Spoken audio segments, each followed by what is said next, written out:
Got a pretty interesting one for you guys today because I will be using this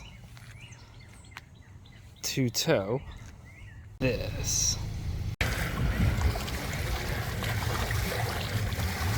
I will say going into this that the Santa Cruz is roughly the same weight as my FJ Cruiser was.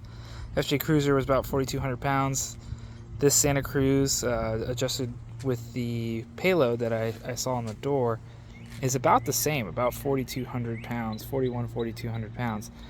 The major difference between the Santa Cruz and the FJ Cruiser is that the Santa Cruz has a much lower center of gravity, so we're going to see how that plays out when it comes to towing. I think it's going to be a little bit more stable, but I also think that we might have some issues with these tires because the tires aren't exactly the best when it comes to traction when addressing something slippery or something loose. So we'll see how it does pulling the boat out of the actual boat ramp. So I've got this all set up with the hitch. I got the Kurt hitch and then like just ultra heavy duty aluminum ball hitch attached. This is definitely overkill. This is something that I had for my F-150, so that way if I needed to tow something in a 10,000 pound range I could. So just using this one on the Santa Cruz. What you'll see is that the boat itself weighs 2,700 pounds plus 500 for the motor, so right there at 3,200 pounds, and then an additional, I'd say 600 pounds or so for fuel and equipment and everything like that. And then the trailer is right at 1,000 pounds.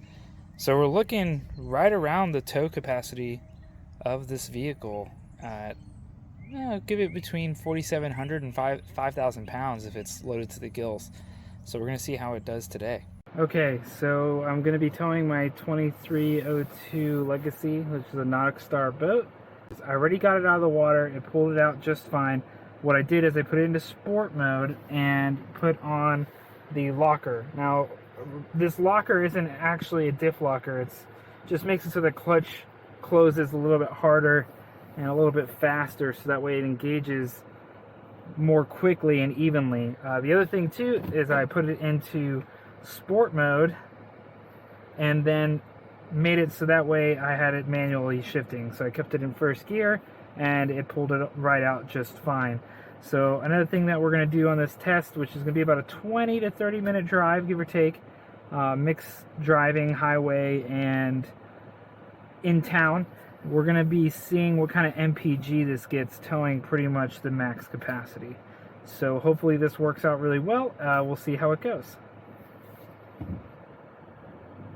So what I'm going to do right now is a 35 mile an hour brake test and just see how it handles.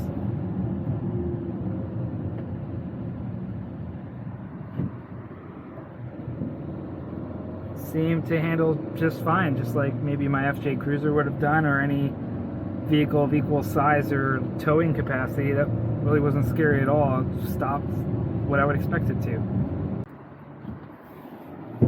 Okay, now we're about to get on the highway, hit some highway speeds, see how it does. I'm not pinning it to the floor or anything like that, but accelerating a little bit hard. And it seems like it's doing just fine, getting up to speed.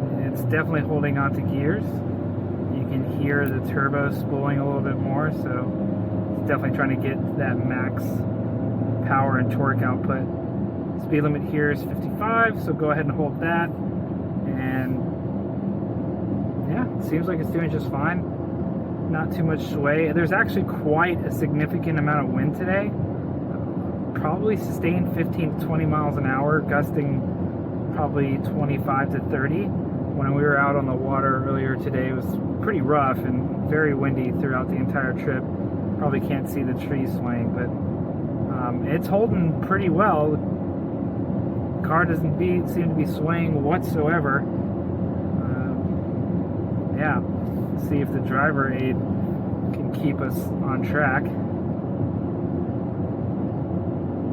See, there's a lot of input from the steering wheel trying to keep us in there, but it's not too bad.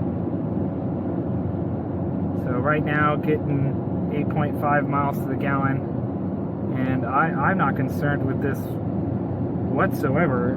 I know TFL has done some stuff, some other people have done some towing. I haven't seen anything where anybody's towing more than 4,000 pounds, so this might be the first one that I'm aware of, at least, where we're pushing the max, at least a little bit of a short trip. So we'll see how it does in and around town. This highway speed, 55, 57 right now. I think we got up to 58 a second ago, just cruising. It's doing perfectly fine. 100% confident in this vehicle's capacity to tow 5,000 pounds. Okay, so now we're hitting the in-town portion of the drive. Gone about a mile in town so far, and what I will say is that blind spot camera is worth every single penny. It is awesome.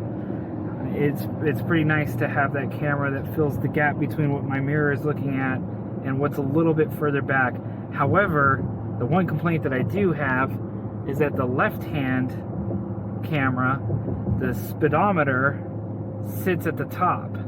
And that's almost exactly where I'm trying to look in terms of depth of field for where a car would be coming up behind the trailer and the boat.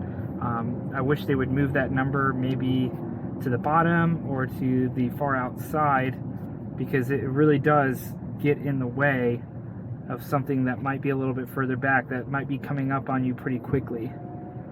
That's the only complaint. Otherwise, fantastic. It's just absolutely awesome. And so far, driving in this light traffic in our town, it's really not bad at all. It seems to be pulling the boat just fine, and again, it's holding onto the gears. We were getting close to 11 miles to the gallon on the highway speed.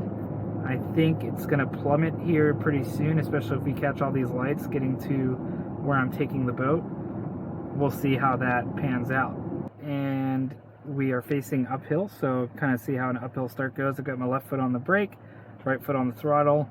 Give it a little throttle,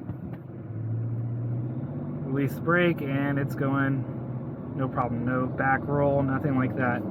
I think having it in sport mode helps a little bit, not just with power, but also having the clutch engage a little bit more quickly. Given that it's a dual clutch, it can go ahead and just start engaging once you put a little throttle on it.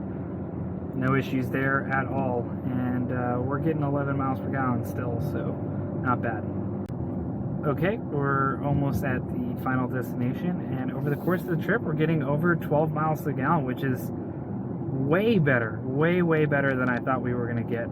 The car handled perfectly. Again, I can't reiterate enough, I feel absolutely confident in using this as a tow vehicle, even at the maximum capacity of 5,000 pounds, which we're pretty much at, minimum about 4,800 pounds on this boat and trailer that I'm towing.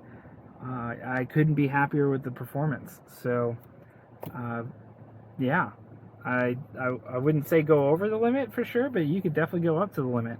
And it's performing better than I thought with MPGs. Considering I get about 21, 22 miles per gallon, but based on the way that I drive, I'm pretty impressed with the 12.3. It's definitely better than the FJ. The FJ would get around 8 or 9 MPGs when I was towing this boat. So that says a lot about what this can do. And that's it for today. I don't have anything else. Thank you for watching.